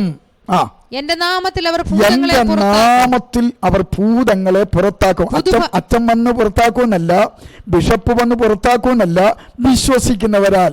ഇവര് പാവപ്പെട്ട ഈ ജനം പരിശുദ്ധാത്മാവിന്റെ അഭിഷേകം പ്രാപിച്ചു വിശ്വസിക്കുന്നവരാൽ നടക്കുന്ന കാര്യങ്ങളാണ് ഇവിടെ പറയുന്നത്. ഭൂതങ്ങൾ പുറത്താകുന്നു. അടുത്തത് ഭാഷകളിൽ അന്യഭാഷകളിൽ സംസാരിക്കുന്നു. അടുത്തത് സർപ്പങ്ങളെ പിടിച്ചെടുക്കും.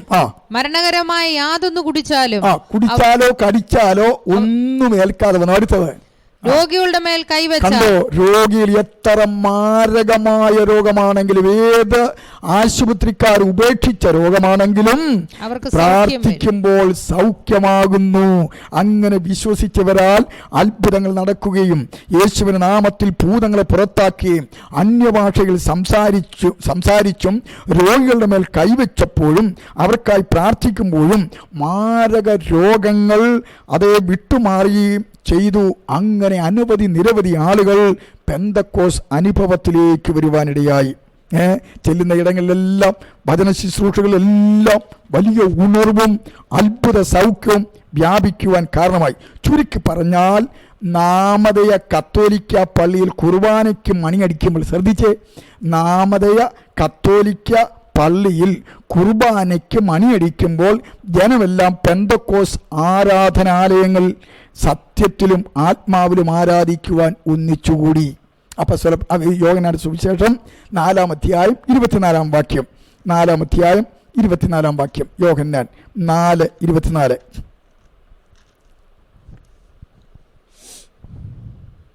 ദൈവമാത്മാവാകുന്നു. അവനെ നമസ്കരിക്കുന്നവർ ആത്മാവിലും സത്യത്തിൽ നമുക്ക് ഒരു വിഗ്രഹവും ഇല്ല, ഒരു കുരിശും ഇല്ല, ഒന്നുമില്ല. അത് സ്തോത്രം, ഒരു സത്യത്തിലും ആത്മാവിലും അങ്ങോട്ട് ആരാധിക്കാൻ തുടങ്ങി.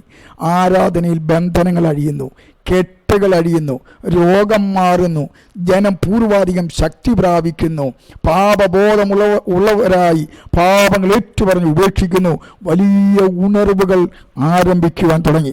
ആയിരക്കണക്കിന് പുരോഹിതന്മാരും സന്യാസിമാരും കന്യാസ്ത്രീകളും തങ്ങളുടെ കുപ്പായങ്ങളും വ്യർത്ഥമായ പാരമ്പര്യങ്ങളും ചൊല്ലുകളും ചൊലുത്തുകളും വലിച്ചെറിഞ്ഞ് മാനസാന്തരപ്പെട്ട് അതാത് സ്ഥലങ്ങളിലുള്ള ദൈവസഭയുടെ അംഗങ്ങളായി തീരുവാനിടയായി.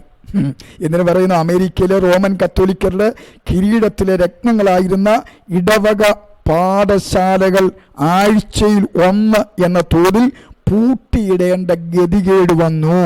സെമിനാരികളിൽ വിദ്യാർത്ഥികളെ ലഭിക്കാതെയായി. ഈ വൻ പ്രതിസന്ധിയിൽ കത്തോലിക്ക മതം നട്ടം തിരിഞ്ഞു.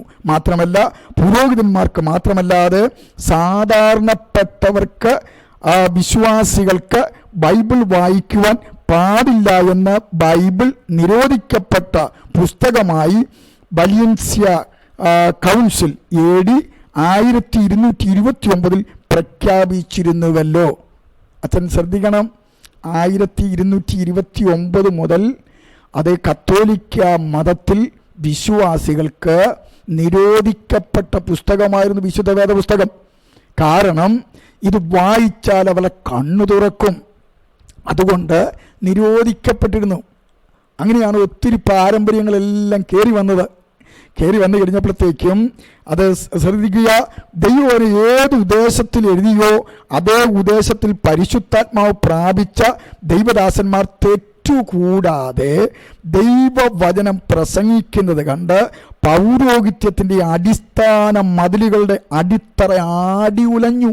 കാരണം അവർ PhD എടുത്തിട്ടും രക്ഷിക്കപ്പെടുക എന്ന് വെച്ചാൽ എന്താണെന്നറിയത്തില്ല, വീണ്ടും ജനനം എന്താണെന്നറിയത്തില്ല. കണ്ടില്ലേ ഒരു അച്ഛൻ അത് 75-ാം സങ്കീർത്തനം എടുത്തിട്ട് ഭീകരമായിട്ട് വ്യാഖ്യാനിച്ചത്.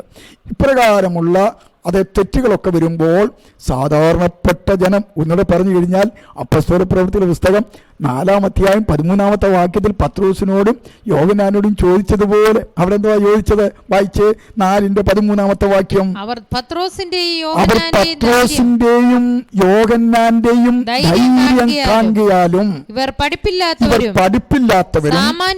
സാമാന്യരുമായ മനുഷ്യർ എന്ന് ഗ്രഹിക്കാൻ ആശ്ചര്യപ്പെട്ടു. പുരോഹിത വർഗം ഈ നൽക്കവലകളിലും വീടുകളിലും ഇവരുടെ ആരാധനാലയങ്ങളിലും കൺവെൻഷൻ സ്റ്റേജുകളിലും തിമിർത്ത് ദൈവവചനം ശുശ്രൂഷിക്കുന്നത് കണ്ട് ആടിവലഞ്ഞു. നിങ്ങൾ ശ്രദ്ധിച്ച്, ഒരു 1978 മുമ്പ് ഏതെങ്കിലും കത്തോലിക്കൻ്റെ വീട്ടിൽ ബൈബിൾ ഉണ്ടായിരുന്നുവോ? ഏതെങ്കിലും കത്തോലിക്കൻ്റെ മതിലുകളിൽ വചനം എഴുതിയിട്ടുണ്ടായിരുന്നുവോ? ഏതെങ്കിലും കത്തോലിക്കൻ്റെ വീടിനുള്ളിൽ ഇത് വചനമുണ്ടായിരുന്നുവോ? എവിടെങ്കിലും അവർ കൺവെൻഷൻ വെച്ചതായിട്ട് നിങ്ങൾക്ക് അറിവുകളുണ്ടോ? എവിടെങ്കിലും ദൈവവചനം പ്രഘോഷിച്ചതായിട്ട് നിങ്ങൾക്ക് അറിവുകളുണ്ടോ? ഏതെങ്കിലും ഒരു രോഗി സൗഖ്യമായിട്ട് വിടുതൽ പ്രാപിച്ച് നിങ്ങൾക്ക് അനുഭവമുണ്ടോ? ഇല്ലവേ ഇല്ല എന്ന് ഒരു അനുഭവസ്ഥൻ എന്ന നിലയിൽ, ഒരു കത്തോലിക്കൻ എന്ന നിലയിൽ, നേരത്തെ കത്തോലിക്കൻ എന്ന നിലയിൽ എനിക്ക് ആധികാരികമായിട്ട് പറയുവാനുണ്ട്. എന്നാൽ ശ്രദ്ധിച്ച്, ഇവിടെ അതേ സ്തോത്രം അപ്പസ്തോല പ്രവൃത്തിയുടെ പുസ്തകം 6-ാം അധ്യായം 7 മുതൽ 10 വരെയുള്ള വാക്യത്തിൻ്റെ അകത്ത് സ്തേഫാനോസിനോട് പറയുന്നത് പോലെ വലിയ അത്ഭുതങ്ങൾ അത് നടക്കുവാനിടയായി തീർന്നു. വായിച്ച് ദൈവവചനം അങ്ങോട്ട് പരന്നു. ഈ പെന്തക്കോസ്തിന്റെ അനുഭവം അങ്ങോട്ട് പ്രാപിച്ചു കഴിഞ്ഞപ്പോൾ, ആത്മാവ് അവരുടെ മേൽ വന്നു കഴിഞ്ഞപ്പോൾ ഓടി നടന്ന് ദൈവത്തിന്റെ വചനം അങ്ങോട്ട് പറയാൻ തുടങ്ങി. ഈ 20-ാം നൂറ്റാണ്ടിലും അങ്ങനെ തന്നെ സംഭവിച്ചു. വായിച്ചാട്ടെ. യെരൂശലേമിൽ ശിഷ്യന്മാരുടെ എണ്ണം ഏറ്റവും പെരുകി, പുരോഹിതന്മാരിലും വലിയൊരു കൂട്ടം വിശ്വാസത്തിന് അധീനരായി തീർന്നു. അത് മാത്രമോ, ദൈവശക്തിയാൽ അവരെ ദൈവമെടുത്ത് ഉപയോഗിക്കാൻ തുടങ്ങിയെന്ന് ഈ പുതിയ നൂറ്റാണ്ടിലും ഈ കാലയളവിലും ദൈവമെടുത്ത് സാധാരണപ്പെട്ടവരുടെ മേൽ അഭിഷേകം അങ്ങോട്ട് കടന്നു വന്നിട്ട്, അത് യഹോവഭക്തി ജ്ഞാനത്തിൻ്റെ ആരംഭമാകുന്നു എന്ന് പറയുന്നത് പോലെ അക്ഷരജ്ഞാനമില്ലാതിരുന്ന ദൈവമക്കളുടെ മേൽ പരിശുദ്ധാത്മാവിനെ പകർന്ന് അവർക്ക് ദൈവം ഗുരുവായിരുന്ന് ദൈവത്തിൻ്റെ മർമ്മങ്ങളെ പ്രസ്താവിക്കുവാൻ അവരുടെ വായുകളെ തുറക്കുമ്പോൾ ദൈവം അത്ഭുതകരമായിട്ടുള്ള തിരുവചനങ്ങളെ കൊടുത്തു. അങ്ങനെ ആളുകൾ കൂട്ടമായി നാട് വിട്ട് വീട് വിട്ട് നാമതയ കൂട്ടങ്ങളെ വിട്ട് രക്ഷിക്കപ്പെടുവാനായിട്ടിടയായിത്തീർന്നു. ഈ പരിശുദ്ധാത്മാവിൻ്റെ പ്രവൃത്തി കണ്ട് അന്താളിച്ചു നിന്ന അന്നത്തെ മാർപ്പാപ്പ ജോൺ 23-ാമൻ ഒരു സുന്നകദോസ് വിളിച്ചുകൂട്ടി. 2500 ബിഷപ്പന്മാരുടെ സുന്നകദോസ് കത്തോലിക്ക സഭയുടെ നിലനിൽപ്പിന് വേണ്ടത് ചർച്ച ചെയ്യുക എന്നുള്ള ലക്ഷ്യത്തോടു കൂടിയാണ് അത് വിളിച്ചു കൂട്ടിയത്. സഭയുടെ, ഞാൻ പറഞ്ഞല്ലോ സഭയല്ല മതം, ഞാൻ ആ പുസ്തകത്തിൽ എഴുതിയിരിക്കുന്ന പ്രകാരം അങ്ങ് വായിക്കുക. സഭയുടെ വാദയാനങ്ങൾ തുറന്നിടുന്നതിനും സ്വതന്ത്രമായി ശ്വസിക്കുന്നതിനും അനുവാദം നൽകുവാൻ ഈ സുന്നകദോസ് തീരുമാനിച്ചു. അങ്ങനെ മാർപ്പാപ്പ ജോൺ 23-ാമൻ ഈ സുന്നകദോസിനെ വിശേഷിപ്പിച്ചത് ആ പുതിയ പെന്തക്കോസ് എന്നാണ്. എന്താണ് ഈ പെന്തക്കോസുകാരെ കൂടെ പള്ളി പറയുമ്പോഴത്തേക്ക് വച്ചൻ കേട്ടോണം, ഇത് ആദ്യമൊക്കെ ഉപയോഗിച്ചായിരുന്നു കത്തോലിക്ക മതം. ആ പുതിയ പെന്തക്കോസ് എന്നാണ് ജോൺ 23-ാമൻ മാർപ്പാപ്പ ഉപയോഗിച്ചത്. സുന്നകദോസിൻ്റെ നാളുകളിൽ 1962 മുതൽ 1965 വരെ ലോകം എമ്പാടുമുള്ള കത്തോലിക്കർ എല്ലാ ദിവസവും പ്രാർത്ഥിക്കുവാൻ വേണ്ടി മാർപ്പാപ്പ ഒരു പ്രാർത്ഥന പ്രഖ്യാപിച്ചു. അതിപ്രകാരമാണ്: കർത്താവേ, ഞങ്ങളുടെ ഈ നാടുകളിൽ അവിടുത്തെ അത്ഭുതങ്ങൾ ഒരു പുതിയ പെന്തക്കോസ് അനുഭവത്താൽ പുനഃസ്ഥാപിക്കപ്പെടണമേ. ശ്രദ്ധിച്ച് ഒന്നുകൂടെ ഞാൻ പറയാം ആ പ്രാർത്ഥനയുടെ വാക്കുകൾ. കർത്താവേ, ഞങ്ങളുടെ ഈ നാളുകളിൽ അവിടുത്തെ അത്ഭുതങ്ങൾ ഒരു പുതിയ പെന്തക്കോസ് അനുഭവത്താൽ പുനഃസ്ഥാപിക്കപ്പെടണമേ. പോപ്പിൻ്റെ പ്രാർത്ഥന ലോക കത്തോലിക്കരുടെ നാവുകൾ മന്ത്രിച്ചു. സുന്നകദോസ തീരുമാനങ്ങൾ നടപ്പിലാക്കുവാൻ ബിഷപ്പുമാർ അതാതിടങ്ങളിൽ ഉണർവിനായി തീവ്രയത്നം തന്നെ കഴിച്ചു എന്ന് നമുക്ക് കാണുവാനായിട്ട് കഴിയും. ചരിത്രത്തിൽ ജനം ആവേശം കൊണ്ടു. ലോക കത്തോലിക്കർ ഉണർന്നു. പെൻസിൽവാനിയയിലെ പിറ്റ്സ്ബർഗിൽ ഡൂക്കൻ സർവകലാശാലയിലാണ് കത്തോലിക്ക കരിസ്മാറ്റിക് നവീകരണം പൊട്ടിപ്പുറപ്പെട്ടത്. പ്രൊഫസർ റാൽഫ് കിഫറും ബിൽസ്ട്രോയും അന്യഭാഷ അനുഭവമുള്ള പ്രസ്ബിറ്റേറിയൻ വൈദികൻ്റെ പ്രാർത്ഥനാ കൂട്ടത്തിൽ പങ്കെടുത്തു. അവിടെ വെച്ച് അവർ അന്യഭാഷ അനുഭവം പ്രാപിക്കുകയും തുടർന്ന് കത്തോലിക്ക സഭയിലും അത്തരമൊരു അനുഭവം വേണമെന്ന് ആഗ്രഹത്താൽ ആ പ്രൊഫസർമാർ സുഹൃത്തുക്കൾക്കായി ഒരു പ്രാർത്ഥനാ യോഗം ക്രമീകരിച്ചു. അങ്ങനെയുള്ള ഒരു യോഗത്തിലാണ് അന്യഭാഷ അടയാളത്തോടു കൂടിയുള്ള കരിസ്മാറ്റിക് അനുഭവം ആദ്യമായിട്ടുണ്ടായത്. ആ പ്രാർത്ഥനാ കൂട്ടത്തിൽ പങ്കെടുത്ത പലരും ആത്മാവിൽ നിറഞ്ഞ് ദൈവത്തെ സ്തുതിക്കുവാൻ, ആത്മശക്തിയിൽ കുതിച്ചു ചാടി ദൈവത്തെ മഹത്വപ്പെടുത്തുവാനും പാപബോധത്താൽ തേങ്ങി തേങ്ങി കരയുവാനും എഫേസ്യ ലേഖനം പറയുന്ന പ്രകാരം, എഫേസ്യ ലേഖനത്തിൽ 5:18 പറയുന്ന പ്രകാരം അവർ ചെയ്യുവാൻ ഇവിടെയായിത്തീർന്നു. ഒന്ന് വായിച്ചാട്ട് 5:18. വീഞ്ഞു കുടിച്ചു മത്തരാകരുത്, അതിനാൽ ദുർനടപ്പുണ്ടാകുന്നുവല്ലോ. ആത്മാവ് നിറഞ്ഞവരായി സങ്കീർത്തനങ്ങളാലും സ്തുതികളാലും ആത്മീയ ഗീതങ്ങളാലും തമ്മിൽ സംസാരിച്ചു നിങ്ങളുടെ ഹൃദയത്തിൽ കർത്താവിന് പാടിയും കീർത്തനം ചെയ്തു നമ്മുടെ കർത്താവായ യേശുക്രിസ്തുവിന്റെ നാമത്തിൽ ദൈവവും പിതാവുമായവന് എല്ലായ്പ്പോഴും എല്ലാറ്റിനും വേണ്ടി സ്തോത്രം ചെയ്തുകൊള്ളി. നോക്കിക്കേ, ഈ അനുഭവം എല്ലാം അവർ പ്രാപിച്ചു. ഇത് പിന്മഴയുടെ നാളുകൾ, വിൻസെൻസ് നൈനാൻ, പേജ് 104 മുതൽ 115 വരെയുള്ള ഭാഗത്തു നിന്ന് എടുത്തിരിക്കുന്നതാണ്. തുടർന്നും കുറച്ച് ഭാഗങ്ങളുണ്ട്. ഈ യോഗങ്ങൾ തുടർന്നു. പക്ഷേ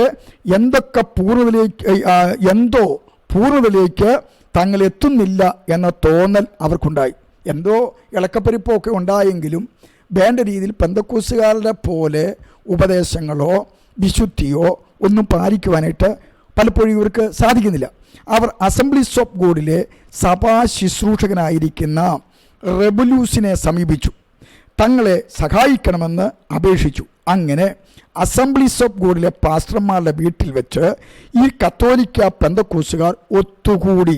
പാസ്റ്റർ മറ്റു നിരവധി പെന്തക്കോസ് ഉപദേശിമാരെയും വിശ്വാസികളെയും കൂടെ ഈ മീറ്റിങ്ങിലേക്ക് ക്ഷണിച്ചു. അന്ന് രാത്രി കത്തോലിക്ക പെന്തക്കോസുകാരുടെ തലയിൽ കൈവച്ച് ഈ പാസ്റ്റർമാർ പ്രാർത്ഥിച്ചു. അവിടെ കൂടിയിരുന്ന എല്ലാവരും അന്യഭാഷയിൽ സംസാരിച്ചു. അതുകൊണ്ട് പെന്തക്കോസുകാരെ ചീത്ത വിളിക്കുന്ന അച്ഛ ശ്രദ്ധിക്കണം, ഞങ്ങളുടെ കയ്യിൽ നിന്നാണ് ഇതങ്ങോട്ട് പോയത്. അച്ഛനിങ്ങനെ ഈ കേരളത്തിലും ദുബായിലും അവിടെ ഇവിടെയൊക്കെ പോയി കരിസ്മാറ്റിക് ധ്യാനം നടത്തുമ്പോഴത്തേക്കും ഈ കാര്യം കൂടെ ഒക്കെ ഒന്ന് ഓർക്കണം. ഞാൻ മുമ്പ് പറഞ്ഞതുപോലെ അച്ഛന് ഒത്തിരി മറവിയും വായനാശീലവും കുറവുണ്ട്. അതുകൊണ്ട് വല്ലപ്പോഴും ഒക്കെ ചരിത്രമൊക്കെ ഒന്ന് എടുത്ത് വായിക്കുന്നത് നല്ലതാണ്. അല്ലെങ്കിൽ അറിവുള്ളവരോടും ചോദിക്കണം. ചോദിച്ചു കഴിയുമ്പോഴത്തേക്കും അവർ കാര്യങ്ങളൊക്കെ അത് പറയും. അല്ലെങ്കിൽ എൻസൈക്ലോപീഡിയ ഒക്കെ ഉണ്ടല്ലോ, അതൊക്കെ ഒന്ന് എടുത്ത് ഒന്ന് നോക്കുന്നതും ഇന്ന് മൊബൈലിൽ അതെല്ലാം ഇൻ്റർനെറ്റിലൂടെ അതെല്ലാം നമുക്ക് കിട്ടുന്നതാണ്. ഇതൊക്കെ ഒന്ന് മനസ്സിലാക്കിയിട്ട് വേണം അച്ഛൻ ഞങ്ങളെ ചൊറിയാൻ വരേണ്ടത്. ഞങ്ങളെ ചൊറിഞ്ഞാൽ അച്ഛൻ 25 മിനിറ്റും 23 സെക്കൻഡും പറഞ്ഞാൽ ഞങ്ങൾ അത് 230 മണിക്കൂറിൽ നിങ്ങളെ കണ്ണിച്ചുകൊണ്ടിരിക്കും തിരുവചന പ്രകാരം. അതുകൊണ്ട് ഞങ്ങളെ ചൊറിയാൻ അച്ഛൻ വരരുത് എന്ന് പിന്നെയും ഓർപ്പിക്കുക. അതിന് അന്യഭാഷകളിൽ അത് സംസാരിച്ച് ഇവിടെ തുടർന്നും നമ്മൾ വായിക്കുമ്പോഴത്തേക്ക് ഇതിനെ തുടർന്ന് കത്തോലിക്ക പെന്തക്കോസുകാർ സൗത്ത് ബെൻസ് എന്ന സ്ഥലത്ത് എല്ലാ വർഷവും കത്തോലിക്ക പെന്തക്കോസ്തുകാരുടെ അന്തർദേശീയ സമ്മേളനം നടത്തി. 1967 85 പേർ മാത്രമാണ് പങ്കെടുത്തതെങ്കിൽ 1971 30,000 പേർ പങ്കെടുത്തു. 1974 കത്തോലിക്ക പെന്തക്കോസ്തുകാർ എന്ന പേര് മാറ്റി. ശ്രദ്ധിക്കണം, കത്തോലിക്ക പെന്തക്കോസ്തുകാർ എന്ന പേര് മാറ്റി കരിസ്മാറ്റിക് എന്ന പേര് സ്വീകരിച്ചു. എന്നാണെന്നറിയാവോ? 1974 1975 പെന്തക്കോസ്ത് പെരുന്നാൾ ദിവസം 40,000-ലധികം കരിസ്മാറ്റിക്കുകാർ റോമിലെ സെന്റ് പീറ്റേഴ്സ്ബർഗിൽ തടിച്ചുകൂടി. അന്ന് പോപ്പിന്റെ പ്രസംഗം അവസാനിക്കുന്നതിന് മുമ്പ് അവർ ആടുവാനും പാടുവാനും തുടങ്ങി. ഹല്ലേലൂയ ശബ്ദങ്ങൾ കൊണ്ട് സെന്റ് പീറ്റേഴ്സ് ബസലിക്ക കിടുങ്ങി വിറച്ചു എന്ന ആ ലേഖകൻ എഴുതിയിരിക്കുന്നത്. യുവാക്കൾ പ്രവചിക്കുന്നത് കണ്ട് പോപ്പ് അത്ഭുതപ്പെട്ടു, അന്താളിച്ചു നിന്നു. ചുരുങ്ങിയ കാലം കൊണ്ട് കത്തോലിക്ക കരിസ്മാറ്റിക് ലോകത്തിൻ്റെ 4 ദിക്കുകളിലേക്കും അഗ്നി കണക്കെ പടർന്നു പിടിച്ചു. എന്നാൽ നിത്യമായ കൂട്ടായ്മകൾ ലഭിക്കാത്തതിനാൽ പലരും തളർന്നു. മാത്രമല്ല, തിങ്കൾ മുതൽ ശനി വരെ അന്യഭാഷയിലും അറിയാവുന്ന ഭാഷയിലും ദൈവത്തെ സ്തുതിച്ചിട്ട് ഞായറാഴ്ച പള്ളിയിൽ ചെല്ലുമ്പോൾ കുർബാനയും ഉണക്കപ്രസംഗവും ആത്മീയ ദാഹമുള്ളവരിൽ വിഷാദവും നിരാശയും ഉണ്ടാക്കി. തുടർന്നും സത്യാരാധനയും വചന ശുശ്രൂഷകളുമുള്ള പെന്തക്കോസിലേക്ക് ആളുകൾ കൂട്ടം കൂട്ടമായി വരുവാൻ തുടങ്ങി. അത് ഒഴിവാക്കുവാൻ പൗരോഹിത്യം കൂച്ചുവലങ്ങിട്ടു എന്ന് മാത്രമല്ല, കാലം മുൻപോട്ട് പോകുന്നതിനനുസരിച്ച് കരിസ്മാറ്റിക്കിൽ മറിമായം കടന്നുകൂടി. ഗലാത്യ ലേഖനം അതിൻ്റെ 3-ാമത്തെ 1-ാം വാക്യത്തിൽ വായിക്കുന്ന പ്രകാരം അവിടെ ഇങ്ങനെയാണ് വായിക്കുന്നത്. ഗലാത്യ ലേഖനം 3-ാമത്തെ 1-ാം വാക്യം. ബുദ്ധിയില്ലാത്ത ഗലാത്യരെ, ബുദ്ധിയില്ലാത്ത കത്തോലിക്കരെ, യേശുക്രിസ്തു ക്രൂശിക്കപ്പെട്ടവനായി നിങ്ങളുടെ കണ്ണിന് മുൻപിൽ വരച്ചു കാണിച്ചിരിക്കെ നിങ്ങളെ ക്ഷുദ്രം ചെയ്തു മയക്കിയതാര്? ബിഷപ്പുമാരും പോപ്പുമാരും എല്ലാം കൂടി എന്ത് ചെയ്യുന്നറിയാവോ? ഈ കരിസ്മാറ്റിക്കുകാരെ അത് മയക്കിക്കളഞ്ഞു. യേശു ക്രിസ്തുവിനെ ഇവരുടെ ഇടയിൽ വരച്ച് കാട്ടിയിട്ടും ഇവരെ ക്ഷുദ്രം ചെയ്ത് മയക്കി. കുർബാനയും മറിയോടുള്ള ആരാധനയും പ്രാർത്ഥനയും വിഗ്രഹത്തുള്ള പ്രതിപത്തിയും അശുദ്ധ പാരമ്പര്യങ്ങളുമെല്ലാം ഇപ്പോഴത്തെ കരിസ്മാറ്റിക്കിൽ ഉൾപ്പെടുത്തി ജനത്തെ കത്തോലിക്ക മതത്തിൽ തന്നെ തളച്ചിടുകയാണ് ഇവർ ചെയ്യുന്നത്. പട്ടി ഒട്ട് തിന്നുകയുമില്ല, പശുവിനെ ഒട്ട് തീറ്റിക്കുകയുമില്ല എന്ന് പറഞ്ഞതുപോലെ ഇവർ ദൈവരാജ്യത്തിൽ കടക്കുകയില്ല, കടക്കുന്നവരെ അത് കടക്കുവാൻ അനുവദിക്കുകയുമില്ല. മത്തായി സുവിശേഷം 23-ാം അധ്യായം 13-ാമത്തെ വാക്യം പറയുന്ന പ്രകാരം വായിച്ച് 23:13. മത്തായി സുവിശേഷം 23:13. കപടഭക്തിക്കാരായ ശാസ്ത്രിമാരും പരീശന്മാരുമായുള്ളവരെ നിങ്ങൾക്ക് ഹാ കഷ്ടം. ദാനിയേലച്ചനും ഉൾപ്പെടെയാ ഹാ കഷ്ടം. നിങ്ങൾ മനുഷ്യർക്ക് സ്വർഗരാജ്യം അടച്ചു കളയുന്നു. നിങ്ങൾ കടക്കുന്നില്ല, നിങ്ങൾ കടക്കുകയില്ല, കടക്കുന്നവരെ കടപ്പാൻ നിങ്ങൾ സമ്മതിക്കുകയുമില്ല. അപ്പോൾ കപടഭക്തിക്കാരായിരിക്കുന്ന പരീശന്മാരും ശാസ്ത്രിമാരുമാണ് അത് ചെയ്യുന്നത്. 1982-83 കാലഘട്ടങ്ങളിൽ എന്നെ പിടിച്ചുകെട്ടി അത് ഫോട്ടോയിൽ കൊണ്ടുപോയി ധ്യാനം കൂടിപ്പിച്ചു. ഒത്തിരി വ്യത്യാസങ്ങളൊക്കെ വന്നു. അന്ന് ഇതുപോലെ മറിയോടുള്ള പ്രാർത്ഥനയില്ല, നേർച്ചയും കാഴ്ചയും മറ്റു കാര്യങ്ങളൊന്നുമില്ല. ഈ തിരുവചനത്തിൽ പറയുന്ന പ്രകാരം ഒക്കെയുള്ള കാര്യമായിരുന്നു. എന്നാൽ അതിൽ നിന്നെല്ലാം പ്രതിഫലിച്ചപ്പോഴത്തേക്കും 1985 ഈ കത്തോലിക്ക ആവേശം പൂണ്ട് ഒരു പാസ്റ്ററെ തല്ലാൻ പോയി ഈ സത്യവിശ്വാസത്തിലേക്ക് 1985 മെയ് മാസം 10-ാം തീയതി രാത്രി 9 മണിയായപ്പോൾ രക്ഷിക്കപ്പെടുവാൻ പാപവഴികളെ ഉപേക്ഷിച്ച് കത്തോലിക്ക മതം ഉപേക്ഷിച്ച് യഥാർത്ഥ സഭയിലേക്ക് വരുവാൻ കൃപ അത് കർത്താവ് തന്നു. അതോർത്ത് ഞാൻ ദൈവത്തെ സ്തുതിക്കുകയാണ്. അതുകൊണ്ട് ഞങ്ങളെ കേൾക്കുന്ന പ്രിയപ്പെട്ടവരെ, പരിശുദ്ധാത്മാവിൻ്റെ സ്നാനം പ്രാപിച്ചു കഴിഞ്ഞാൽ വേദപുസ്തകം വിളിച്ചു പറയുന്നു, യോഹന്നാൻ 16:7 മുതൽ നമ്മൾ വായിച്ച പ്രകാരം സകല സത്യത്തിലും നിങ്ങളെ വഴി നടത്തും എന്നുള്ളതിന് മാറ്റമില്ല. 3-ാമത്തെ കാര്യം, പരിശുദ്ധ എങ്ങനെ പ്രാപിക്കണം? വിശ്വസിക്കണം. അപ്പോസ്തലപ്രവൃത്തിയുടെ പുസ്തകം 19-ാം അധ്യായം 2-ാം വാക്യത്തിന്റെ അകത്ത് ഇപ്രകാരമാണ് വായിക്കുന്നത്. അപ്പോസ്തലപ്രവൃത്തി 19:2. നിങ്ങൾ വിശ്വസിച്ചിട്ട് പരിശുദ്ധാത്മാവിനെ പ്രാപിച്ചുവോ എന്ന് അവരോട് ചോദിച്ചന്. അയ്യോ, ബിഷപ്പ് വന്നില്ല, കുപ്പിയിൽ അത് തൈലം കൊണ്ടുവന്നില്ല എന്നല്ല പറഞ്ഞത്. അങ്ങനെയുള്ള പരിശുദ്ധാത്മാവല്ല, മറിച്ച് അതേ സ്തോത്രം അവർക്ക് വിശ്വസിക്കണമായിരുന്നു. വിശ്വസിക്കുന്നവൻ കാത്തിരിക്കുന്നവനെ ദൈവം നിറയ്ക്കും. നമ്മൾ വായിക്കുന്ന യോഹന്നാന്റെ സുവിശേഷം 7-ാം അധ്യായം 37-38 വാക്യങ്ങൾ വായിക്കുമ്പോൾ അവിടെ വായിക്കുന്നത് ഇങ്ങനെയാണ്. അത് ഉത്സവത്തിന്റെ ദൈവം നിങ്ങളുടെ യോഹന്നാൻ 7:37-38 7:37-38 ഉത്സവത്തിന്റെ കണ്ടോ? മഹാദിനമായ ഒടുക്കത്തെ ഉത്സവത്തിന്റെ നാളിൽ മഹാദിനമായ ഒടുക്കത്തെ നാളിൽ യേശു നിന്നുകൊണ്ട് ദാഹിക്കുന്നവനെല്ലാം എന്റെ അടുക്കൽ വന്ന് കുടിക്കട്ടെ. എന്നിൽ വിശ്വസിക്കുന്നവന്റെ ഉള്ളിൽ നിന്ന് തിരുവെഴുത്ത് പറയുന്നത് പോലെ, കർത്താവിൽ വിശ്വസിക്കുന്നവന്റെ ഉള്ളിൽ നിന്ന് തിരുവെഴുത്ത് പറയുന്ന പ്രകാരം ജീവജലത്തിന്റെ നദികൾ ഒഴുകുമെന്ന്. ഈ തിരുവെഴുത്തൊന്നും ഇല്ലെന്നും പറഞ്ഞ് നടക്കുന്ന അച്ഛന്മാരോട് എന്നാ പറയാന്? അവർക്കാണ് ഈ കുപ്പിയും ഈ തൈലവും ഈ തൊട്ടുപുരട്ടലും അടിയും ഒക്കെ ഉള്ളത്. തിരുവെഴുത്ത് പറയുന്നത് ഇങ്ങനെ ആയിരിക്കണം ഒരുവൻ പരിശുദ്ധാത്മാവിനെ പ്രാപിക്കേണ്ടത്.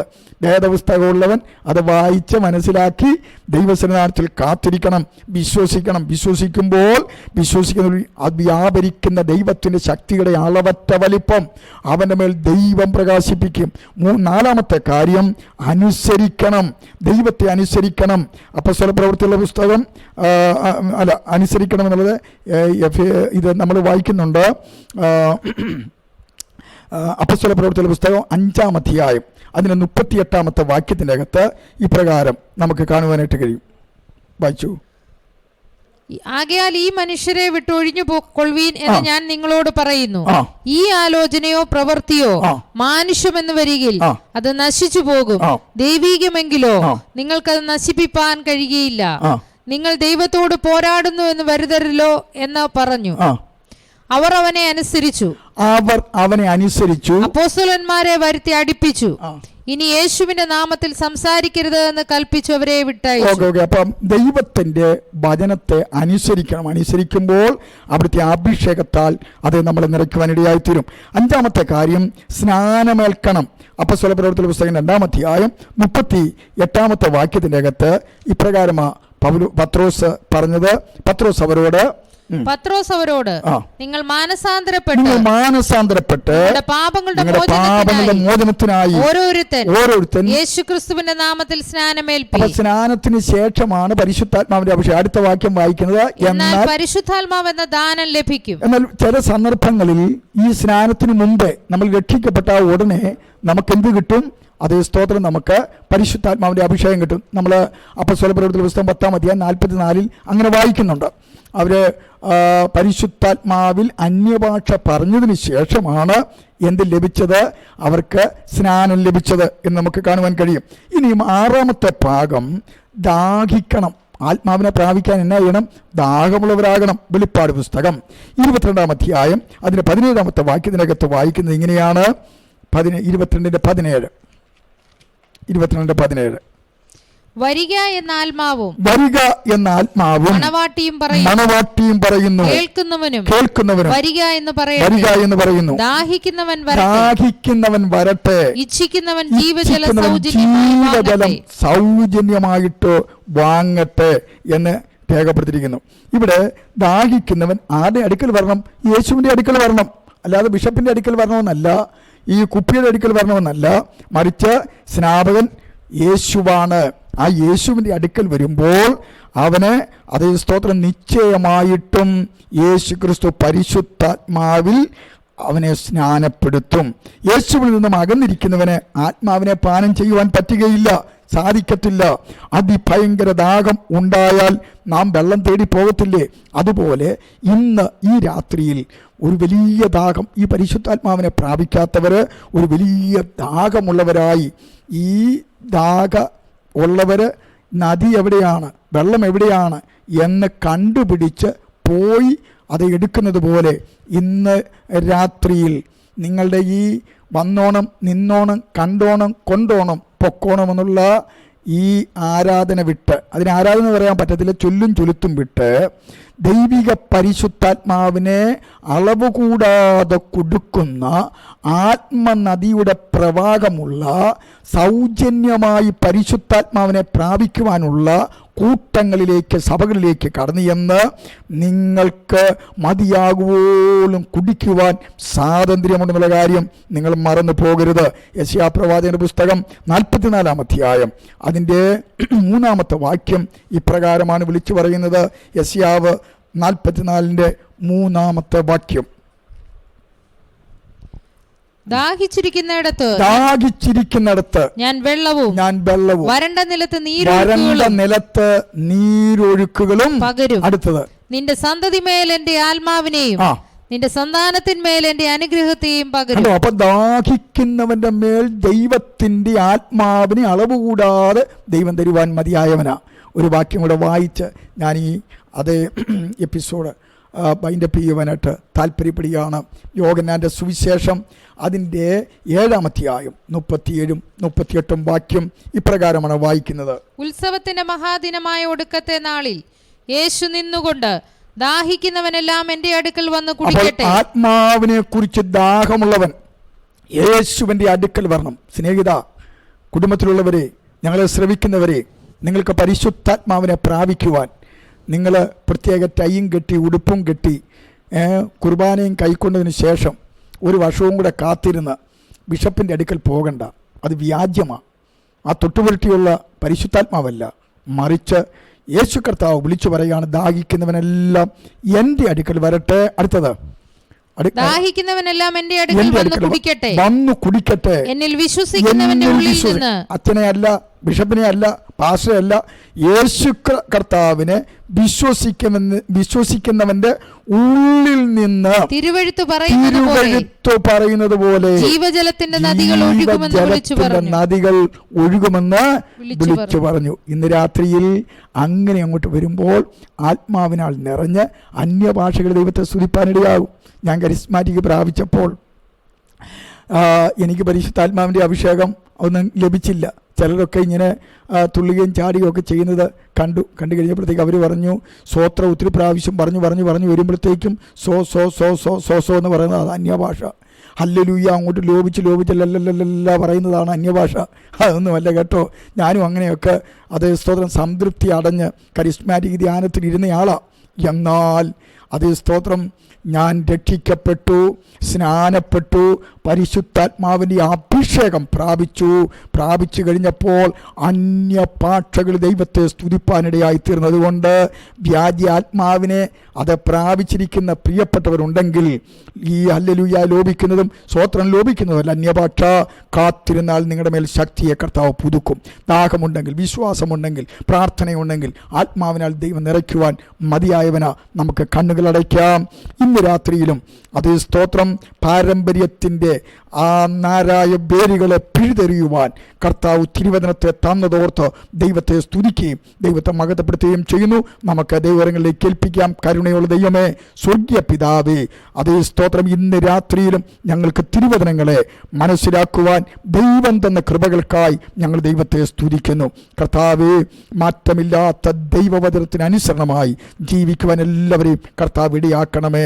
പാരമ്പര്യങ്ങളിലല്ലല്ലോ, ഞങ്ങൾ തിരുവഴുത്തുകളിൽ വിശ്വസിച്ച്, ഞങ്ങളുടെ കർത്താവിൽ വിശ്വസിച്ച് മുന്നേറുവാൻ ആവശ്യമായ ദൈവകൃപ ഞങ്ങളുടെ മേൽ പകരുമാറാകണമെന്ന് പ്രാർത്ഥിക്കുന്നു. സകല സത്യത്തിലും വഴി നടത്തുന്ന ആത്മാവ് ഞങ്ങൾക്ക് ഗൈഡൻസ് ആയിട്ട് ഉള്ളതോർത്ത് ദൈവത്തെ സ്തുതിക്കുന്നു. വിശേഷാൽ ഇങ്ങനെ ലൈവ് ചെയ്യുവാൻ പ്രിയ ഷാജി ബ്രദറിനെയും അതേ സാംസ് ടിവിയെയും ദൈവം ഉപയോഗിക്കുന്നതോർത്ത് ദൈവത്തെ സ്തുതിക്കുന്നു. പിന്നെയും അവരെ കുടുംബങ്ങളായി അനുഗ്രഹിക്കണമെന്ന് പ്രാർത്ഥിക്കുന്നു.